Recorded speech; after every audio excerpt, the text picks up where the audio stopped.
Legal system में कुछ branches हैं और मेनली दो ही ब्रांचेस हैं, एक है सिविल लॉज, एक है क्रिमिनल लॉज। यानी कि कुछ केसेस जाते हैं सिविल लॉज के अंदर और कुछ केसेस जाते हैं क्रिमिनल लॉज के अंदर। तो क्या केसेस हैं, क्या है वो देखते हैं। तो सबसे पहले स्टार्ट करते हैं सिविल लॉज। अब मान लो दो लोगों के बीच में कुछ डिस्प्यूट चल रहा है, दो एजेंसीज के बीच में डिस्प्यूट चल रहा है। कौन से इशू को लेके? Land property. फैमिली में डिस्प्यूट चल रहा है लैंड को लेके। तो ऐसे केसेस, या कोई मैरिज में इशू चल रहा है, मतलब ऐसे केसेस जिसमें कोई मर्डर नहीं हो रहा है, चोरी नहीं हो रही, यानी कि सोसाइटी पर ज्यादा इंपैक्ट नहीं पड़ रहा है, वो जाते हैं किसके अंदर? सिविल लॉज के अंदर।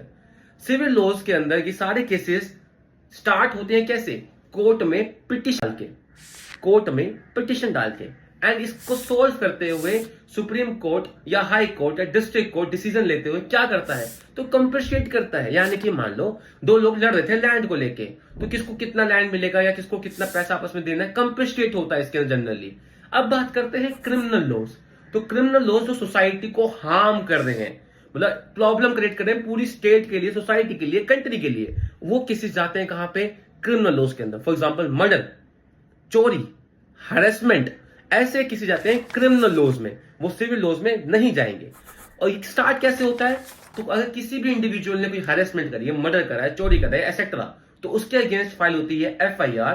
देन ये केस जाता है कोर्ट के अंदर and court if find someone guilty, तो वो अपना डिसीजन लेते हुए यहाँ पे फाइन लगाता है या फिर उसको जेल की सजा देता है। यानी क्योंकि वहां पे सिविल लॉज में कंपनसेट था, यहाँ पे फाइन है और यहाँ पे जेल भी होती है आपको। तो ये था difference between civil laws and criminal laws.